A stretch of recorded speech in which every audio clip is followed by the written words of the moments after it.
नमस्कार, India voice देख रहे हैं आप और मैं हूं आपके साथ शिवम दुबे। बुलेटिन की शुरुआत करेंगे बड़ी खबर के साथ। देश में भीषण गर्मी और लू का प्रकोप जारी।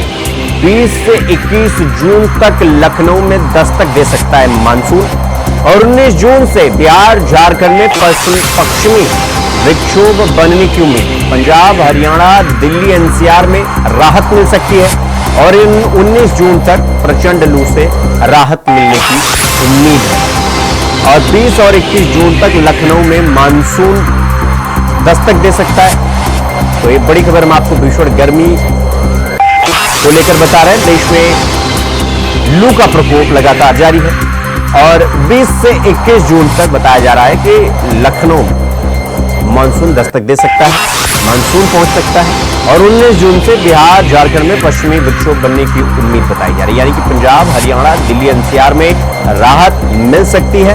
19 जून तक प्रचंड लू से राहत मिलने की उम्मीद बताई जा रही है। तो भीषण गर्मी लगातार पड़ रही है, लू का प्रकोप लगातार बना हुआ है और मौसम विभाग की तरफ से येलो अलर्ट से लेकर रेड अलर्ट तक की नोटिस जारी की जा चुकी है और गर्मी चरम सीमा अपनी पराकाष्ठा को पार कर।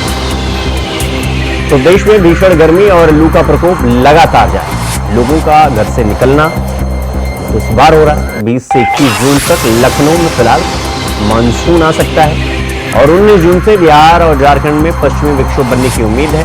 तो मतलब पंजाब, हरियाणा और दिल्ली, एनसीआर में लोगों को भीषण गर्मी और लू से राहत मिल सकती है और 19 जून तक प्रचंड लू से यह माना जा रहा है कि राहत मिल जाएगी। यानी कि दिल्ली, राजधानी और हरियाणा, पंजाब, ये 3 ऐसे राज्य हैं जिन्हें राहत मिलने की उम्मीद बताई जा रही है और 19 जून से बिहार और झारखंड में भी उम्मीद है। 20 और 21 जून तक लखनऊ में जब मानसून आएगा तो लोगों को गर्मी और लू से राहत मिलेगी। यानी कि उत्तर प्रदेश में भी मानसून आ सकता है 20 से 21 जून तक और 19 जून से बिहार और झारखंड के पश्चिमी विक्षोभ बनने की उम्मीद है और पंजाब, हरियाणा, दिल्ली, एनसीआर ये जो राज्य हैं तीनों, यहां भी राहत की खबर है, लेकिन वो 19 जून के बाद। तो 19 जून तक प्रचंड लू से राहत मिलने की उम्मीद है गर्मी से। तो ये बड़ी खबर हम आपको बता रहे हैं। और कहां कितना तापमान है आपको बता दें। नोएडा में 43 डिग्री सेल्सियस, लखनऊ में 44, दिल्ली में 45, जयपुर में 42, नोएडा में 43, लखनऊ में 44, जयपुर में 42, चंडीगढ़ में 44 डिग्री सेल्सियस तक का तापमान है। तो ये हम आपको कुछ शहर हैं, इन शहरों में वहां पर इस वक्त कितनी भीषण गर्मी पड़ रही है, वहां लू का हालचाल कैसा है, यह हम आपको बता रहे हैं। गर्मी का प्रकोप किस शहर में कितना है। तो नोएडा में 43 डिग्री सेल्सियस है, लखनऊ में 42 और 44, दिल्ली में 45, यानी राजधानी में सबसे ज्यादा अभी भी भीषण गर्मी और लू का प्रकोप लगातार बना हुआ है। तो लखनऊ की बात करें तो उत्तर प्रदेश की राजधानी लखनऊ में भी गर्मी का जो पारा है वो 44 डिग्री सेल्सियस के पार पहुंच चुका है। यानी कि भीषण गर्मी और लू का प्रकोप लगातार बना हुआ है। लोगों का बाहर निकलना दुश्वार हो रहा है, सड़कें सूनी हो चुकी हैं और लॉकडाउन के समय में जैसी परिस्थिति हमने देखी थी सड़कों पर, उस वक्त जैसा माहौल था, ठीक उसी तरीके का माहौल इस भीषण गर्मी और लू के चलते हमें सड़कों पर देखने को मिल रही है। तो नोएडा में एक बार और आपको बता देते हैं कहां पर कितना तापमान है। नोएडा में 43, लखनऊ 44, दिल्ली 45, जयपुर 42 और चंडीगढ़ 44। ये 5 ऐसे शहर हैं जहां का तापमान हम आपको बता रहे हैं और सबसे ज्यादा राजधानी दिल्ली का हाल है, जहां पर सबसे ज्यादा अभी भी 45 डिग्री सेल्सियस तक का तापमान है और ज्यादा हो जा रहा है। तो तापमान में घटोत्तरी और बढ़ोतरी देखी जा रही है। कभी 1-2 डिग्री सेल्सियस कम हो जा रहा है, कभी 1-2 डिग्री सेल्सियस ज्यादा, लेकिन सबसे ज्यादा राजधानी दिल्ली में इस वक्त गर्मी से और लू का प्रकोप लगातार बना हुआ है। तो गर्मी लगातार अपने चरम पर पहुंच रही है। अपनी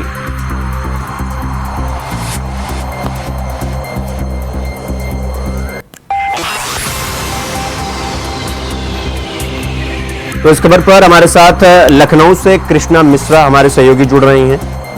और साथ ही अंजना गोयल हमारे साथ हरिद्वार से, कोटद्वार से, माफ करिएगा, कोटद्वार से हमारे साथ जुड़ रही हैं।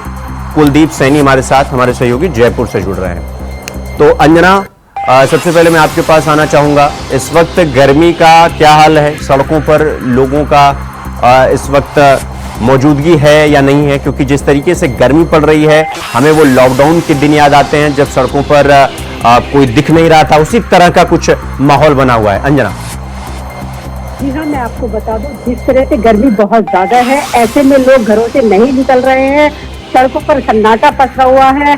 और जहां हम जब डॉक्टरों से इस बारे में बात करी तो उन्होंने भी बताया कि इस वक्त सबसे ज्यादा मरीज हमारे यहाँ डायरिया के आ रहे हैं, क्योंकि लोगों को जो यानी पानी पीने के लिए भी दिक्कतें वहाँ हो रही है, क्योंकि मुहैया नहीं हो पा रहा है। और डॉक्टरों का कहना है कि अधिक से अधिक पानी पिए, या जो मौसमी फल होते हैं उनको खाना चाहिए, इससे जो है डिहाइड्रेशन की जो समस्या होती है वो भी नहीं होगी। और जो बाजार की स्थिति है, बाजार की स्थिति बिल्कुल ऐसा सन्नाटा पसरा हुआ है, जैसे आपने बताया लॉकडाउन वाली स्थिति, बिल्कुल वही स्थिति देखने को इस टाइम हम लोगों को मिल रही है। कोई भी कस्टमर बाहर नहीं है, यहाँ तक कि जो अपना बहुत जरूरी वाला काम है तभी घर से बाहर निकल रहे हैं। जी जी अंजना, मैं आपके पास आऊंगा। हमारे सहयोगी कुलदीप हमारे साथ जुड़े हुए हैं। कुलदीप, इस वक्त राजस्थान में गर्मी का क्या हालचाल है? क्योंकि जिस तरीके से राजस्थान गर्म वाला राज्य है, सबसे ज्यादा गर्मी पड़ती है, वहां का क्या हालचाल है? सड़कों पर लोगों की मौजूदगी कैसी है? शहरों का क्या हालचाल है? क्योंकि जैसा कि अभी मैंने बताया कि स्थिति पूरी कोरोना में जिस तरीके से हमने देखा कि जब लॉकडाउन लगा था तो लोग सड़कों पर दिखाई नहीं देते थे, ठीक उसी तरीके का हाल आमतौर पर सभी राज्यों के हो चुके हैं। तो इस वक्त जयपुर का क्या हालचाल है? कुलदीप। राजस्थान में लगातार बढ़ती गर्मी लोगों को परेशान करती हुई नजर आई थी, लेकिन पिछले कुछ दिनों से राजस्थान में जो मौसम का मिजाज है वो कहीं ना कहीं स्थिर बना हुआ है। ठीक है राजस्थान। कुलदीप, आप हमारे साथ बने रहिएगा। अंजना आप भी, कृष्णा आप भी हमारे साथ बने रहिएगा। हम फौरन आप सबके पास लौटेंगे। तो भीषण गर्मी से लोगों का हाल बेहाल है और रुकेंगे एक छोटे से ब्रेक के लिए। खबरों का सिलसिला जारी है, फौरन लौट।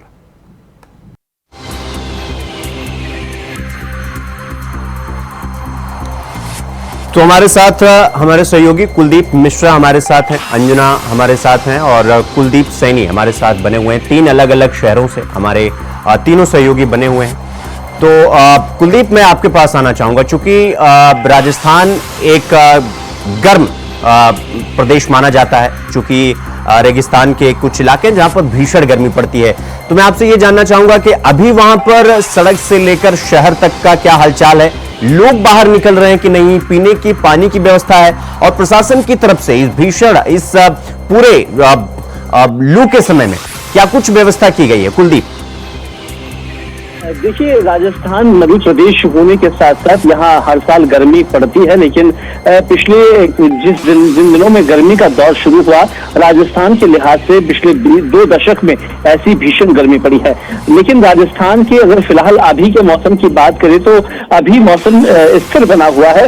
तापमान में ज्यादा बढ़ोतरी नहीं हो रही है। जो तापमान दोपहर में पीक पर रहता है 44 डिग्री से 45 डिग्री सेल्सियस राजधानी जयपुर में तापमान दर्ज किया जाता है। और अमूमन पिछले अगर हम 10 दिन का रिकॉर्ड निकाल कर देखें तो तापमान यही बना हुआ है। लेकिन चौंकाने वाले रिकॉर्ड अभी भी जो सरहदी जिले हैं राजस्थान के पश्चिमी जिले जैसलमेर, बाड़मेर और बीकानेर, वहां अभी भी तापमान में लगातार बढ़ोतरी हो रही है और तापमान वहां पर अभी भी 50 डिग्री सेल्सियस के पास बना हुआ है। हालांकि उन क्षेत्रों में लोगों की जनसंख्या के अगर हम दृष्टिकोण से बात करें तो लोग वहां काफी कम रहते हैं। प्रशासन को जरूरत भी कम करनी पड़ती है। लेकिन इस भीषण गर्मी में अगर जयपुर की बात करें तो कहीं ना कहीं 40 से 45 डिग्री तापमान भी लोगों को परेशान कर रहा है, क्योंकि उमस और गर्मी लगातार लोगों को परेशान करती हुई नजर आ रही है। लू के थपेड़े दोपहर में चलते दिखाई देते हैं। मैं आपके पास आऊंगा। हमारे सहयोगी कृष्णा मिश्रा उत्तर प्रदेश की राजधानी लखनऊ से हमारे साथ जुड़े हुए हैं। कृष्णा, वहां पर उत्तर प्रदेश में इस वक्त गर्मी का क्या हालचाल है? क्योंकि खबरें तो ये है कि मानसून में परिवर्तन हो सकता है, मानसून आ सकता है, लेकिन अभी का क्या हालचाल है सड़कों पर, शहरों का और बाकी चीजों का क्या हालचाल है? कृष्णा। तो पिछले दिनों की अपेक्षा आज जो है 44 डिग्री के करीब तापमान जो है नापा गया है। अगर पिछले दिनों की बात करें तो उत्तर प्रदेश की राजधानी लखनऊ का तापमान 46, 47, 48 डिग्री तक गया था। जी। अब जो है लोग जो है सड़कों पर भी लोग थोड़े बहुत निकल रहे हैं, दिखाई दे रहे हैं। सरकार की तरफ से भी खासा इंतजाम किया गया है। जगह जगह पर जो है वाटर टैंक भी जो है लगाए गए हैं, रोडों पर पानी के छिड़काव भी किए जा रहे हैं। तो तमाम जो है सरकार व्यवस्था भी मुहैया करा रही है। और मानसून मौसम विभाग ने बताया है कि लगभग 20 और 21 तारीख तक उत्तर प्रदेश की राजधानी लखनऊ में बारिश होने की भी जो है आशंका जताई जा रही है। तो इस वजह से ये कहा जा सकता है कि लोगों को अब जल्द ही जो है गर्मी से निजात मिलने वाला है। जी कृष्णा, मैं आपके पास आऊंगा। अंजना हमारे साथ बनी हुई है। अंजना, चूंकि हम हरिद्वार की बात कर ले या हम उत्तराखंड की बात कर ले, तो गर्मी की छुट्टी जब स्कूल कॉलेजेस बंद होते हैं तो परिवार सब छुट्टी मनाने के लिए जाते हैं वहां पर। और क्योंकि पहाड़ है, नदियां हैं, तो लोग परिवार वहां पर छुट्टी मनाने के लिए जाते हैं। लेकिन इस बार जिस तरीके से पहाड़ों में और उत्तराखंड में भी हम गर्मी देख रहे हैं, क्या मैं आपसे ये जानना चाह रहा हूं कि वहां पर जिस तरीके से लोग गर्मी की छुट्टी मनाने जाते थे, वो वहां पर उस मात्रा में या उस लेवल पर पहुंच रहे हैं गर्मी की छुट्टी मनाने के लिए, या वहां पर भी गर्मी का प्रकोप इसी तरीके से बना हुआ है? जी, मैं आपको बता दूं, जिस तरह से गर्मी इस बार बहुत ज्यादा है और जो पर्यटक है वो पहले की अपेक्षा कम ही आया है इस बार, क्योंकि पहाड़ भी इस बार बहुत ज्यादा तप रहे हैं, जिसकी वजह से पर्यटक आने से परहेज कर रहा है यहाँ पर। कहीं ना कहीं इसके लिए जो जिम्मेदारी है हम खुद है, क्योंकि जो इतनी गर्मी पड़ रही है उसके लिए तो हम खुद स्वयं जिम्मेदार है। वजह उसकी यही मानी जाती है कि जो पेड़ है बहुत ज्यादा मात्रा में उत्तराखंड में काटे गए हैं, जिसकी वजह से पहाड़ भी इस बार तप रहे हैं। तो पहले कभी जो वहाँ पर पर्यटक आते थे उनका भी यही कहना था, या स्थानीय लोग जो रहते हैं तो उन्होंने यही बताया कि इससे पहले कभी भी इतनी गर्मी नहीं पड़ी जितनी गर्मी इस बार पड़ रही है। और गर्मी के साथ साथ यहाँ पानी की भी किल्लत जगह जगह बताई जा रही है, जिससे लोग पर्यटक भी थोड़ा कम आ रहे हैं और गर्मी की वजह से घर से निकलने के लिए ना ही कोशिश कर रहे हैं कि जितना हो सके हम घर से बाहर ना निकले, क्योंकि लू लगने की संभावना बताई जा रही है। ठीक है। कुलदीप, मैं आपके पास आना चाहूंगा। जिस तरीके से हीट वेव और इसको लेकर प्रशासन की तरफ से या मौसम विभाग की तरफ से येलो अलर्ट से लेकर रेड अलर्ट तक भी जारी किया गया, और चूंकि गाइडलाइन भी निकाली गई कि आपको ज्यादा पानी पीना चाहिए और ये सारी चीजें करनी चाहिए, लेकिन गर्मी का प्रकोप जिस तरीके से है, अगर लोग बाहर नहीं निकलेंगे तो अगर काम धंधा नहीं करेंगे तो परिवार कैसे चलेगा, एक सवाल ये भी हो जाता है। लेकिन इस भीषण गर्मी में प्रशासन की तरफ से क्या पीने का पानी जो है वो समय से मिल पा रहा है, बिजली समय से मिल पा रहा है? क्योंकि ये मूलभूत सुविधाएं हैं जो इतनी भीषण गर्मी में अगर आम जनता को ना मिले तो जीना दुश्वार हो जाए। तो क्या ये चीजें मिल रही हैं वहां पर? जहां हम राजस्थान की बात करते हैं, राजस्थान में पिछले कुछ दिनों में हमने देखा नौतपे का वह दौर था जहां 9 दिन तक पूरी धरती तपी। राजस्थान के तमाम जिलों में भीषण गर्मी के साथ कई ऐसे मामले सामने आए जहां पर मौत के आंकड़े 100 को पार कर चुके थे। लेकिन प्रशासन की ओर से तमाम जो इंतजाम किए गए वो नाकाफी रहे। लेकिन पानी और बिजली आपूर्ति को लेकर मुख्यमंत्री लगातार बैठकें ले रहे हैं। लेकिन इतना बड़ा प्रदेश होने के साथ साथ कई जिम्मेदारियां, चुनौतियां होने के साथ साथ मध्य प्रदेश है, वहां पर जैसलमेर और बाड़मेर की हम बात करते हैं तो एक नदी के सोर्स या पानी के सोर्स से वहां पर जो उनका डिस्टेंस है वो 500 किलोमीटर के दूर है, तो ना तो वहां पाइपलाइन बिछाई जा सकती है। अक्सर देखते हैं कि हम जोधपुर जैसे जगहों पर पानी के लिए ट्रेन चलाई जाती है, लोगों को ट्रेन के माध्यम से पानी पहुंचाया जाता है। तो अमूमन ये जो दृश्य है राजस्थान का कुछ से छुपा नहीं है, पिछले कुछ सालों से यही तस्वीरें दिखते आए हैं। लेकिन इस बार जो गर्मी बढ़ी है वो काफी रही है। ठीक है कुलदीप, आप भी लगातार ग्राउंड पर बने हुए हैं, आप अपना बहुत ख्याल रखें, अपने स्वास्थ्य का ख्याल रखें और भीषण गर्मी से आप अपने आप को सतर्क रखें। अंजना, आप भी, चूंकि लगातार उत्तराखंड में भी इस बार गर्मी पड़ रही है, तो आप भी अपना ख्याल रखें। कृष्णा, आप भी, क्योंकि उत्तर प्रदेश में हीट वेव को लेकर जिस तरीके से गर्मी पड़ रही है, हीट वेव्स और भीषण गर्मी पड़ रही है, आप भी अपना बहुत ख्याल रखें, अपने स्वास्थ्य का ख्याल रखें और इस भीषण गर्मी में खुद को सुरक्षित रखने की कोशिश करें। तो आप सबका बहुत बहुत धन्यवाद हमारे साथ जुड़ने के लिए और जमीनी हकीकत हमारे पास पहुंचाने के लिए, हम तक पहुंचाने के लिए। तो खबरों में आगे बढ़ेंगे। श्री राम नगरी अयोध्या भीषण गर्मी से लोगों को राहत दिलाने के लिए, राहगीरों की प्यास बुझाने के लिए राम मंदिर और हनुमानगढ़ी के रास्तों पर नगर निगम की तरफ से शीतल प्याऊ लगाया गया है, लेकिन वो खराब पड़े हैं, जबकि कुछ प्याऊ तो कबाड़ हो चुके हैं, जिसका जायजा लिया है हमारे संवाददाता विनय मिश्रा ने। देखिए, तरीके से देखा जा रहा है इस समय अयोध्या में भी जो है टेम्परेचर जो है लगभग 44 से 45 डिग्री सेंटीग्रेड के करीब है और लोग देख सकते हैं कि यहाँ धूप में घूम भी रहे हैं। लेकिन यहाँ पे अगर बात किया जाए पानी की व्यवस्था को लेकर के। तो यहाँ पे देख सकते हैं कि यहाँ पे टंकी लगी हुई है, लेकिन यहाँ पे पानी की कोई व्यवस्था है या नहीं है, ये देख सकते हैं कि यहाँ पे कोई पानी नहीं आ रहा है, जिससे श्रद्धालुओं को भी जो यहाँ पे आ रहे हैं उनको भी यहाँ पे काफी दिक्कतें होती हैं, क्योंकि एक तरफ तो टेम्परेचर है, दूसरी तरफ जो है पानी की भी व्यवस्था यहाँ पे नहीं है। तो ऐसे में सवाल उठता है कि जो नगर निगम है, नगर पालिका है, उसके द्वारा जो है यहाँ पे कोई इंतजाम नहीं कराया गया, जिससे श्रद्धालुओं को भी दिक्कत होती है। और लोग भी, उनसे हम बात करते हैं, क्या कहेंगे, ये पानी इसमें नहीं आ रहा है? सुबह से पानी नहीं आ रहा है और जो है प्यासे मरे जवान सोचते को भर भर टो के चले जाते, पानी भी नहीं निकलता ना आता सुबह से। दिक्कतें हो रही हैं? दिक्कत तो बहुत है पानी पीने की, पानी नहीं है तो जवान सोख रही है, प्यासे मारे आदमी कई लोग घूम जाते हैं, कोई पानी पिए नहीं मिलता है। हाली गर्मी भी काफी पड़ रही है। गर्मी तो है, गर्मी तो अधिक इतनी पड़ रही है कि बर्दाश्त नहीं हो रही, उसी में एक बूंद पानी नहीं मिलता पीने नहीं मिल पा रहा है। हम लोग भी बहरहाल लोकल के ही हैं, लेकिन पानी की व्यवस्था बाहर के लोगों के लिए होनी चाहिए। 44-45 डिग्री जहाँ पर टेम्परेचर चल रहा है, वहाँ पानी की व्यवस्था होनी चाहिए, क्योंकि यहाँ पे श्रद्धालु भी काफी दूर से आते हैं, तो जो मैसेज जाएगा वो गलत भी तो जाएगा। हाँ सर, गलत मैसेज जाएगा। कम से कम पानी की व्यवस्थाएं हो। क्या कहेंगे भाई साहब, यहाँ पे जो टंकी लगी हुई है उसमें पानी वानी नहीं आ रहा है, तो पानी की कितनी दिक्कतें? जल की तो समस्या है ही भैया, हम तो दिल्ली से आए दर्शन करने के लिए, इसलिए भाग रहे हैं पानी के लिए। तो पानी की बोतल तो पियेंगे ही पियेंगे, बाकी आगे हमारे से श्रद्धालु है, उनका भी साफ तौर पे कहना है कि टेम्परेचर एक तरफ है, दूसरी तरफ यहाँ पे पानी पीने की व्यवस्था नहीं है। तो यहाँ की जो स्थानीय प्रशासन है उनसे जो है अपील भी है, इंडिया वाइज करता है कि जो खराब पड़ी हुई टूटियां हैं उसको जल्द से जल्द ठीक कराए, जिससे श्रद्धालुओं को पानी की व्यवस्था हो सके। सहयोगी रमेश पांडे के साथ विनय मिश्रा, इंडिया वाइज, अयोध्या।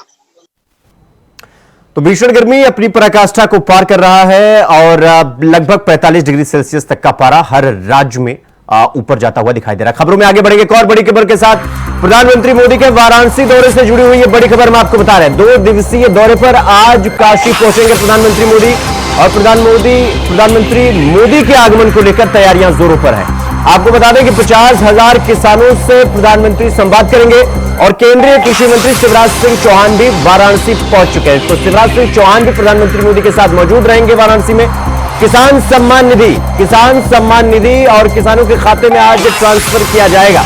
तो 17वीं किस्त आज किसानों के खाते में प्रधानमंत्री वाराणसी अपने प्रधानमंत्री बनने के बाद, तीसरे टर्म के प्रधानमंत्री बनने के बाद आज वो पहली बार वाराणसी पहुंचेंगे। और इसके बाद आपको बता दें कि किसान सम्मान निधि का पैसा किसानों के खाते में ट्रांसफर करने के बाद दशाश्वमेध घाट पर गंगा आरती में प्रधानमंत्री शामिल होंगे।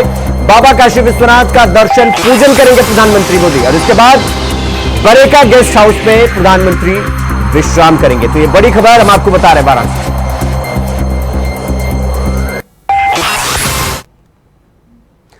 तो अगली खबर दिल्ली से है।